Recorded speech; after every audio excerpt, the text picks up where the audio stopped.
আসসালামু আলাইকুম। আপনারা সবাই কেমন আছেন? তো আজকে কি হয়েছে মানে আমাদের যে পুকুরটা আছে, মিনি পুকুর তৈরি করেছিলাম। পুকুরের পানিগুলো এত দুর্গন্ধ হয়ে গেছে মানে বলার বাইরে। মানে কিছুদিন আগে ওই পানির মধ্যে কিছু লতাপাতা এনে দিয়েছিলাম, তো তার জন্যই হয়তো এরকমটা হয়েছে। আর হচ্ছে পেঁপে গাছের পাতা পড়ছে, তো সব মিলিয়ে পচে একদম দুর্গন্ধ হয়ে গেছে। হাঁসে ওইটার মধ্যে নামতেই চায় না। আর হাঁস তো এভাবেও খাবার কম খায়, তো একটু যে পানি খাবে ওই পুষ্কুমিতে নেমে, তো ওইটাও করতেছিল না। তারপরে আমি কি করব ভাবতেছিলাম, তো আজকে সকালবেলা চলে আসলাম, তো এসে প্রথমে মুরগিগুলো ছাড়লাম। তো মুরগি ছাড়ার পরে আর কি আমি পুকুরটা পরিষ্কার করবো সিদ্ধান্ত নিয়েছি। তো এখন আমাদের বাচ্চাওয়ালা মুরগিটা নামাচ্ছিলাম। তো দেখেন বাচ্চাওয়ালা মুরগিটা কিন্তু কূপের ভিতরে খাবার দিয়েছিলাম, তো ওই খাবারগুলো কিন্তু শেষ হয়ে গেছে। ওই যে দেখেন কোনো খাবার নাই। আর যখন বান্ধা থাকে তখন যেই খাবারটা দেই ফিড দিয়েছিলাম, আর এখন ফিরিয়ে দিচ্ছি। ফিটের সাথে হালকা ভুসি আছে, তো দেখেন ফিটটা খাচ্ছে। তো এখন আবার বের করেছি, তো ওই যে ফার্ম মুরগির বাচ্চাগুলো ওরাও খাবার খাচ্ছিল, তো ওদেরকে আবার ঠুকর দিতেছিল বাচ্চালা মুরগিটা। তো ওদের বাচ্চাগুলো ওরা ঠিকভাবে চিনে যায়, মানে অন্যের বাচ্চা দেখলে ঠুকর দেয়। ওদের ভিতরে ওইরকম কোনো মানবিক নাই, চিন্তা ভাবনা নাই। কারণ হচ্ছে ওরা যে ছোট্ট বাচ্চা, ওরাও কিন্তু সেটা বোঝে না। ওরা যদি শুধু দেখে ওর বাচ্চা কিনা, ওর বাচ্চা না হলেই ঠুকর দাও, এরকম ওদের মন মানসিকতা। তো ছোট ছোট বাচ্চাগুলো দেখলে মায়া লাগার কথা, কিন্তু সাদা বাচ্চাগুলোকে ঠুকর দেয়, এই যে ফার্মের বাচ্চাগুলোকে ঠুকর দেয়। তো এখন আমি হচ্ছে পানি দিয়েছি, মাইক্রোনিট ওষুধের পানিটা দিলাম, মাইক্রোনিট। তো পানিটা ফেলে দিল, ওষুধ আছে এটার মধ্যে। তো দেখি ওর বাচ্চাগুলো খায় কিনা, ওর বাচ্চা পানি পেলে খায়। তো দেখেন সব ফিডগুলো ফেলে দিয়েছে। তো এখন দুইজনকে আলাদাভাবে খাবারগুলো দিব, যাতে করে ঠুকরা ঠেকরি না হয়। এই যে দেখেন ওরা শুধু দৌড়াদৌড়ি করতেছে, ভয়ে ভয় পায় শুধু। বুড়া মুরগিটা কিন্তু ঠুকর দেয়, জোরে ঠুকর দেয়। এই যে দেখেন ওষুধের পানিটা খাচ্ছে। তো আমার একটা বাচ্চাও সম্ভবত মারা যাবে, কারণ হচ্ছে একটা বাচ্চার পেকম ছেড়ে দিয়েছে দেখলাম।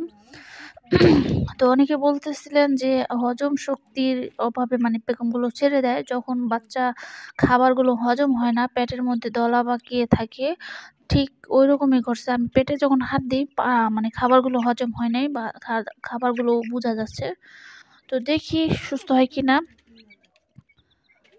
এভাবে সুস্থ, এভাবে কোনো ওইরকম সমস্যা নাই, শুধু একটা একটুখানি পেকম বড় হয়েছিল। তো পরে দেখি বাচ্চাটা খাবার খায়, আবার খাবার খায়, মানে এভাবে ভালোই, কোনো সমস্যা নাই। তো আমার শুধু ভয় হয় একটু, কারণ এই বাচ্চাগুলো বাঁচানো অনেক কষ্টকর হয়ে যায় আমার পক্ষে। আর মুরগিগুলো আমি অত ছাড়ি না, আমি এখন আসছি তো এখন একটু ছাড়ছি, হয়তো 2-3 মিনিট এভাবে থাকবে। আর এখানে কিন্তু ফিডটাই দেওয়া আছে, অন্য খাবার ছিল অন্য মুরগিতে খেয়ে ফেলছে। আর আমার তো ওইরকম এখন মুরগি নাই যে বেশি করে ধান গম দেই ওগুলো থাকে। এখন ফিডটাই এখানে আশেপাশে পড়ে থাকে, তো ওইটাই ওরা আবার খায়। আর এখন কিন্তু আমি এই বাচ্চা ফোটার পরে ভাত, তারপর ওই যে আটা একদিন একটু দিয়েছিলাম, আর কোনো খাবার দেই না। তো আপনারা সবাই বলতেছিলেন যে ফিড খাওয়ানোর জন্য, তো ফিডটাই খাওয়াচ্ছি। তো এই যে দেখেন ওরা কিন্তু একটুখানি বড় হয়েছে আগের থেকে। আর এই মুরগিটা কিন্তু পিওর দেশি, ওদের দেখলেই বোঝা যায় ওরা দেশি মুরগির বাচ্চা। এই যে দেখেন আফিয়া বুড়িতে শুধু বাচ্চা ধরে, ওই ধরার জন্য খুব হয়ে থাকে, খাবার দেয় প্রথমে, তারপরে মুরগি ধরবে, এরকম একটা চিন্তা ভাবনা থাকে ওর ভিতরে। তো মানা গেলেও শোনে না, যতটুকু পারি হেরিয়ে দেই, এড়িয়ে চলে আর কি ওর কাছ থেকে। দেখেন ওদের পানিগুলো ফেলে দিয়েছে এবং খেয়েছে। তো এখন হচ্ছে আমাদের বড় টাইগার মুরগিটাকে ছাড়লাম, মোরগটাকে ছাড়লাম, সম্রাট বাবু। তো সম্রাট বাবু কিন্তু দেখেন হাঁটতে একটু অসুবিধা হচ্ছে, মানে ওই খাওয়া দাওয়া ভালোই করে মাসাল্লাহ, খাওয়া দাওয়া ঠিক মতনই করতেছে। তো এখন হচ্ছে আমাদের হাঁস, এই যে দেখেন এই হাঁসগুলোকে আমি পানিতে যে ছাড়বো, তো পানিটাকে পরিষ্কার করে নিই। তো দেখেন পানির অবস্থা, মানে পানির কালারটা এরকম হয়েছে। আর পানিতে যখন পানি নড়াচড়া খায় তখনই দুর্গন্ধ হয়। তো এখন এখানে একটা ইঁদুরের গথ আছে, তো এই মগ দিয়ে সব পানিগুলো ইঁদুরের গদের ভিতরে দিয়ে দিব। ইঁদুর কিন্তু নাই, ইঁদুরের গড়টাই আছে। তো এখানে দিলে কি হবে, ওই ফাঁকা দিয়ে মানে মাটি চুষে খাবে পানিটা, আর মাটি থেকে আবার গাছ চুষে নেবে, তো তাদের পুষ্টিগুলো মিটাবে। তো পানি দেওয়া হয়ে গেছে, মানে পানি ফেলে পরিষ্কার করা হয়ে গেছে। এখন হচ্ছে পানি দিয়েছি। তো এখন হচ্ছে আমি হাঁসগুলোকে দেখাচ্ছি আপনাদেরকে। হাঁসগুলো ওই পানির মধ্যে ছাড়ছি। তো ওই যে দেখেন গোসল করতেছে। এই যে দেখেন পরিষ্কার পানি পেয়ে হাঁসগুলো তো মনে করছে এটা একটা নদীর মতনই ওদের কাছে লাগতেছিল। তো আপনারা অনেকেই বলছেন যে বাইরের হাঁসের ভিডিও এনে দেওয়ার জন্য। তো আমাদের এখানে পুষ্কুমি আছে, তো এখানে হাঁস থাকে, যাওয়া হয় নাই। তো গেলে আবার ভিডিও করে নিয়ে আসবো, দেখাবো আপনাদেরকে। তো দেখেন ওরা কিন্তু গোসল করছে, প্রথমত অনেকক্ষণ গোসল করছে, আরও গোসল করতেছে। তো আমার এই হাঁসটা খাবার একদমই খায় না, আমি ওকে দেখি নাই খাবার খেতে। ওই কীভাবে বেঁচে আছে সেটাই বুঝতেছি না, মনে হয় ওর চর্বি হয়েছিল। তো ওই চর্বির পাওয়ারে ওই বেঁচে আছে। কোনো একটা দানা পানি খায় না, শুধু একটু পানি খায়। আর যখন একটু ভাত দেই, তো খোপের ভিতরে যখন দেই তখন হয়তো খায়, আমি শুনতে পাই। তো দেখেন হাঁসগুলোর মনটা আজকে একটু ভালো লাগতেছে সম্ভবত, কারণ এই যে পরিষ্কার পানি পেয়েছে। এই যে দেখেন, তো ওরা সম্ভবত গরমের সিজনে ডিম পারতে পারে। তো দেখি হাঁসের সংখ্যা কম, তার জন্য হয়তো খাওয়া দাওয়া কম করে। তো তার জন্যই তো আমি একটা হাঁস কিনলাম। তো তারপরও দেখি ওরকম একটা খাওয়া দাওয়া করে না। তো সম্রাট বাবুদের জন্য কিন্তু আমার চিন্তা ভাবনা আছে মুরগি কেনার। সোনালি মুরগিগুলো যেগুলো বাজারে বিক্রি করে, মানে খাওয়ার জন্য বিক্রি করে, মানে বিয়ে বাড়িতে যে রোস্ট বানায় না, ওই ধরনের একটা মুরগি, 2টা মুরগি কেনার ইচ্ছা আছে। তো ওই মুরগিগুলো 300-350 টাকা কেজি।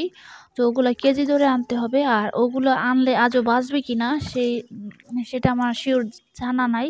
তো আপনারা কমেন্ট করবেন যে আমি ওই ধরনের মুরগি কিনতে চাচ্ছিলাম। তো আপনারা কি মনে করেন? যেগুলো ওই যে খাঁচার মধ্যে বন্দি করে রাখে, তারপর ওরা ওরা কেটে বিক্রি করে অনেক সময়। তো ওই মুরগিগুলো আমার পছন্দ হয়েছিল, ওগুলা হয়তো 2-3 মাসের মুরগি। তো আনলে হয়তো কিছুদিন পালতে হবে, তারপরে ওর উপযোগ্য হবে। এই দেখেন আমাদের সম্রাট বাবু কিন্তু অনেক বড়, মাশাল্লাহ। আর ওজনও কিন্তু 2 কেজি, এখন মনে হয় প্লাস হবে, 2 কেজির উপরে হবে। তো দেখতেছেন ওর হাঁটাহাঁটি দেখলেই বুঝতে পারতেছেন জয় কিভাবে হাঁটতা। এই দেখেন আরেকটা হাঁস উঠে গেল, এখন মনে কোনো হাঁসই গোসল করবে না। তো ওদের সম্ভবত গোসল করা হয়ে গেছে। তো এই দিক দিয়ে আবার আফিয়া তাড়াচ্ছে। তো দেখেন, তো ওই চাচ্ছে আর কি হাঁসগুলো যাতে পানিতে থাকুক। তো আমি বারবার না করতেছিলাম এরকমটা করতে না। তো তা দেখেন একবার মুরগি ধরে, একবার হাঁসের কাছে যায়।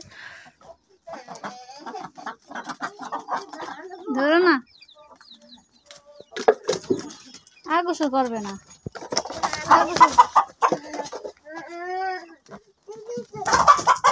যাইবে গাতে তো না না বাবা।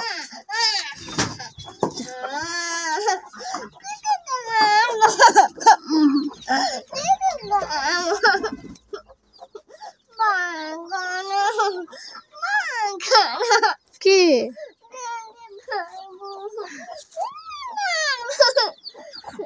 তুই তোমার কামড় দেবে।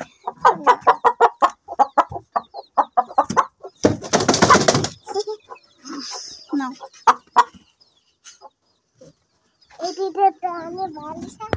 পারবা।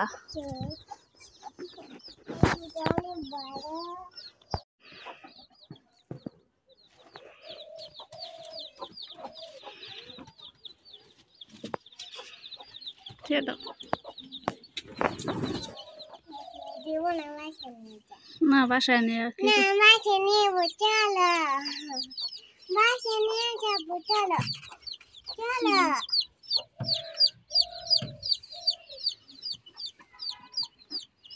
ছেড়ে দাও।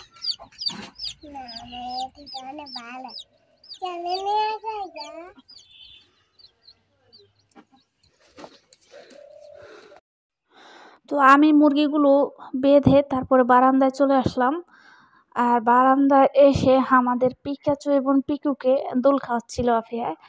তো আমাদের পিকু কিন্তু বড়টা যেটা মেয়ে আর হচ্ছে ছেলেটা হচ্ছে পিকাচু। তো ওই কি হয়েছে, এতদিন ভালোভাবে আমি মানে আনুমানিক করে নিয়েছিলাম আর হালকা বুঝতে পারছি। আর এখন বর্তমানে পুরোপুরি সিউর হয়ে গেছি যে এটা ছেলে একটা মেয়ে। আমার মেয়েটা হচ্ছে ছোট, বড় আর ছেলেটা হচ্ছে ছোট। এক হিসাবে ভালোই হয়েছে। যখন মেয়েটা আরকি আরেকটু পরিপূর্ণ মানে পরিপক্কভাবে বড় হয়ে যাবে তখন কিন্তু আরকি ওর পেটে বেবি আসবে। আর ছোটবেলায় হয়ে গেলে ওদের অসুবিধা হয় অনেক ধরনের। তো আজকে আমি সিউর হয়ে গিয়েছি যে কোনটা ছেলে আর কোনটা মেয়ে। এর আগেও হয়েছি কিন্তু 100% ছিলাম না। আজকে যেমন একদম পুরোপুরি সিউর হয়ে গেছি। তো দেখেন যেটা আরকি এই যে দেখেন এইটা বড়। তো কিন্তু এখনো আরো সময় পাবে। মানে পুরুষটা এখনো মানে পুরো অ্যাডাল্ট হয় নাই। এখন হয়ে যাবে। আর ১ মাসের মধ্যেই ওরা এই যে আমি একটু দেখাচ্ছি। তো যে পুরুষ মানে পুরুষটাকে এভাবে ধরবেন, ধরার পরে ওর পায়ের নিচে শেষের পা দিক দিয়ে যেখানে মানে প্রস্রাব করে বা পায়খানা করে ওই জায়গাটা দিয়ে ওর পুরুষ অঙ্গ বোঝা যাবে, পুরুষ অঙ্গ বোঝা যাবে। এই যে দেখেন। তো ওইটা দেখলে বুঝতে পারবেন যে এটা পুরুষ। আর মহিলা যে খরগোশের এইরকম কোনো অংশ থাকবে না, অঙ্গ থাকবে না। এই যে জায়গাটা ২ টা অঙ্গ থাকবে। তো এইটা হচ্ছে পুরুষ। আ এরকম পুরুষ অঙ্গ যদি দেখতে পান আপনাদের খরগোশের তাহলে বুঝে যাবেন যে এটা পুরুষ। আর এতদিনগুলো এটা বোঝা যায় না। এখন খরগোশটা বড় হয়েছে তো এখন বোঝা যাচ্ছে।